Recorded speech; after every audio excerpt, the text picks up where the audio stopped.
aspek sebetulnya yang menjadi kerawanan di Ciwandan. Bahkan tahun lalu itu sampai sekitar 22 jam kalau tidak salah catatan kepadatan dan kemacetan di sana, antrian sampai 22 jam, dan ada beberapa catatan yang kemarin salah satunya adalah koordinasi lintas sektoral itu yang kemarin bermasalah di Ciwandan untuk kapal berlayar dari Ciwandan agar tepat waktunya. Terus kemudian masyarakat juga waktu 2023 belum mempersiapkan diri untuk tiketing dan lain-lain, sehingga banyak masalah yang tahun kemarin menumpuk di Ciwandan. Koordinasi lintas sektoral misalkan kemarin muncul masalah terkait dengan izin berlayar kapal.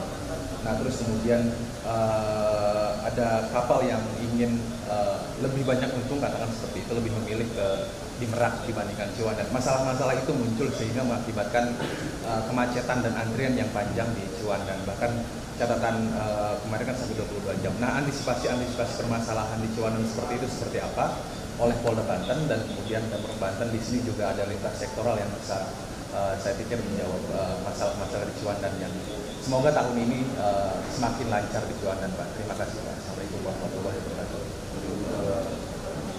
Ya, terima kasih. Langsung saya jawab Pak Baru. Baik rekan-rekan media, khususnya Mas Bakti atau Tik ya, sangat bagus sekali dan pertanyaannya menurut saya. Jadi begini persoalannya di Ciwandan tahun kemarin itu. Yang pertama, Ciwandan kan baru pertama kali tahun kemarin itu dibuka. Tentunya dengan pertama kali itu masih banyak persoalan-persoalan yang perlu kita perbaiki. Nah, kita sudah identifikasi persoalan yang kemarin. Masalah utamanya adalah masalah penjualan tiket, itu juga masih jadi persoalan kemarin. Jadi banyak penjualan tiket dengan menggunakan calo, orang datang ke sana beli tiket langsung masuk sehingga bertumpukan, dan kita masih belum menerapkan sistem delay system, ya kan, kantong-kantong di mana tempat transit sepeda motor. Kalau sekarang ini kan kita sudah punya itu tempat kantong-kantong di mana sebelum ke pelabuhan itu mereka ada tempat delay systemnya, tempat transitnya. Itu yang pertama, untuk menghindari terjadinya penumpukan. Nah, makanya kebijakan tahun ini kita terapkan adanya kantong-kantong parkir, tempat-tempat transit sepeda motor. Jadi sebelum mereka ke Ciwandan, sebelum mereka ke Merak dengan menggunakan mobil atau truk, jadi ada kantong-kantong yang sudah kita persiapkan. Jadi ketika nanti Ciwandan penuh, kantong ini kita tahan sebagai tempat penampungan. Nah, nanti kalau sudah berkurang dari kantong, nanti mereka akan bergeser. Dan ini sudah akan, dan kita sudah simulasikan. Kita sudah sosialisasikan kepada publik ya, kantong-kantong area tempat transit sementara untuk warga yang menggunakan sepeda motor. Kita sudah sosialisasikan di sana, kita berikan pelayanan. Nanti ke Ciwandannya juga kita kawal pakai alat lalu lintas. Terus berikutnya juga, kemarin itu yang menarik ada masukan juga bahwa tahun kemarin itu ternyata yang dari Ciwandan itu ada beroperasinya kapal yang turun di daerah Panjang yang langsung aku. Nah, dengan jauhnya jarak tempuh selama 6 jam dengan jumlah kapal yang terbatas, nah ini menjadi persoalan. Akhirnya numpuk. Nah, tahun ini hanya satu kapal saja yang sampai ke Panjang, sampai ke Lampung. Sisanya itu tetap di Bakahuni. Ya. Nah, tapi ini dinamis ketika nanti, karena kalau mau kita lihat pemudik ini lebih banyak yang kepengen di Panjang, di berhentinya. Gitu. Sedangkan volume kapal ini yang tidak bisa memadai. Nah, ini satu kapal tetap ada pelayanan ke sana. Nah, nanti kita lihat ke depan ini, kalau misalnya volume bisa terkendali, ya mungkin nanti akan beberapa ke daerah Panjang, daerah Bandar Lampung langsung. Nah, memang pemudiknya yang menggunakan motor lebih banyak mereka senang, karena walaupun lama di kapal, tapi jarak tempuh dia terpangkas berapa ini efisiensinya itu, Pak. Tapi tetap ada satu kapal. Nah, ini yang tahun kemarin ke sana semua, sehingga terjadi penumpukan. Terus masalah tiketing sudah kita tertibkan. Jadi nanti di beberapa titik-titik tempat, khususnya di tempat transit, rest area dan lain sebagainya, itu akan kita buatkan loket. Nah, kayak nanti di tempat transit sepeda motor itu salah satunya itu di Polres Serang Kota. Nah, nanti Polres Serang Kota itu tempat transit, nah, tempat penampungan. Di sana kita berikan pelayanan, semua fasilitas saja. Ya, tempat jual beli ini, siapkan makanan, tempat musola, tempat istirahat kita siapkan, sampai pun dengan pembelian tiket untuk yang menggunakan roda 2 di Ciwandan kita siapkan di sana. Ya, artinya kelemahan-kelemahan kemarin kita evaluasi tahun ini, yang mudah-mudahan insya Allah tahun ini dengan adanya penambahan peningkatan jumlah pemudik, tapi situasi tetap bisa kita kendalikan. Gitu. Untuk operasi mau ini Pak, personel dan lain-lain di Polda Banten sebagai untuk personel kurang lebih 3.100 yang dilibatkan.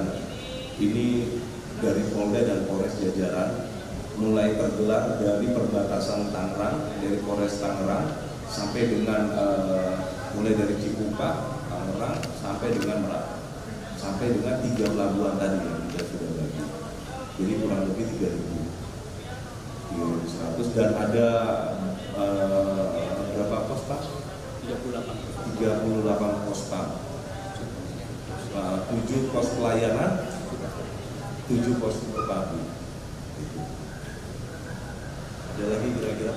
Pemetaan daerah rawan kecelakaan, rawan macet itu sudah dipetakan? Sudah. Ada berapa total? Untuk daerah rawan macet itu di kilometer berapa? Kilometer 40, kilometer 60 dengan yang di atas 7 ya. Itu potensi kerawanan kemacetan, tapi kan kita sudah ada delay system, ditahan dan kita ada kantong-kantong tempat transit itu nanti di beberapa rest area ada di mana. Nah, tahun kemarin tidak ada, baru tahun ini kita terapkan. Dan mudah-mudahan tidak ada penumpukan di sistem delay sistem itu gimana Pak untuk warga kantong parkir itu? Kalau tidak salah ada di Cipuasa atas, terus kemudian kalau sepanjang JLS itu kan tidak ada. Nggak boleh. Iya. Ya. Jadi kantong parkir itu kalau untuk yang ke Merak menggunakan jalur tol itu di beberapa rest area, tetap rest area itu merupakan kantong parkir. Jadi nanti mekanismenya mobil yang ketika terjadi kepadatan di Pelabuhan Merak sudah full kapal, artinya ataupun misalnya kapal terjadi delay, kapal delay nih karena cuaca. Nah ini kendaraan kita tahan semua nih. Jadi yang di jalan tol itu yang akan ke Pelabuhan Merak, nanti kita himbau di sana di jalan anggota lalu lintas di kantong-kantong itu. Kita arahkan ke rest area, Pelabuhan Merak arahkan ke rest area supaya mereka berhenti dulu. Begitu kapal sudah sandar, yang di Pelabuhan Merak udah naik ke kapal, baru ini kita lepas nih kantong. Berapa jumlahnya? Misalnya jumlahnya 100, dan kita lepas 100 dulu. Nah ini sudah kita atur, kita sudah beberapa kali simulasi. Nah ini untuk yang di Merak, begitupun yang di Ciwandan sepeda motor pun demikian.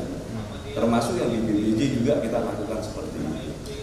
Tapi saya yakinkan kalau kendaraan kan sudah kan nggak begitu banyak Pak. Nggak begitu volumenya banyak karena ada pembatasan kan.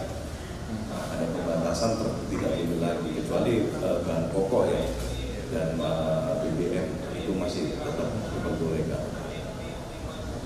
Ada lagi kira-kira masalah lainnya? Tadi pagi sih Pak ini ada sampai 3 kilo ya. Kemarin tadi terjadi antrian di Ciwandan. Itu penyebabnya apa? Benar dari hasil? Oh iya, hari besok itu nanti malam jam 24.00 sudah di truk sudah terakhir.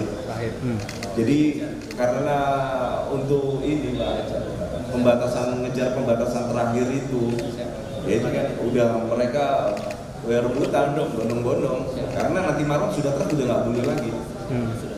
Sudah, tapi bisa tercover semuanya di bisa kita ambil. Kondisi saat ini berarti sudah normal? Sudah normal.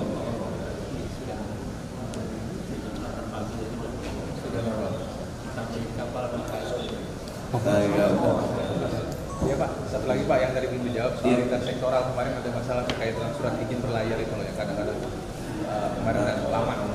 Mohon ada biar tidak ada terjadi lagi hal seperti itu.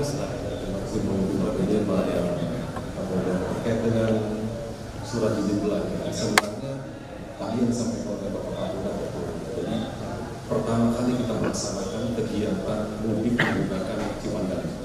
Nah itu digunakan oleh Pak Menteri untuk membuka keterpadatan wilayah pelabuhan. Nah untuk itu sudah 1 bulan setengah kita terus melaksanakan simulasi dengan pimpinan Bapak Gubernur dan Bapak Kapolda untuk mensosialisasikan proses pasir itu, di mana seluruh kendaraan dan kendaraan roda 2 dan roda 4 memiliki tiket di luar dari pada wilayah itu 4,7 km.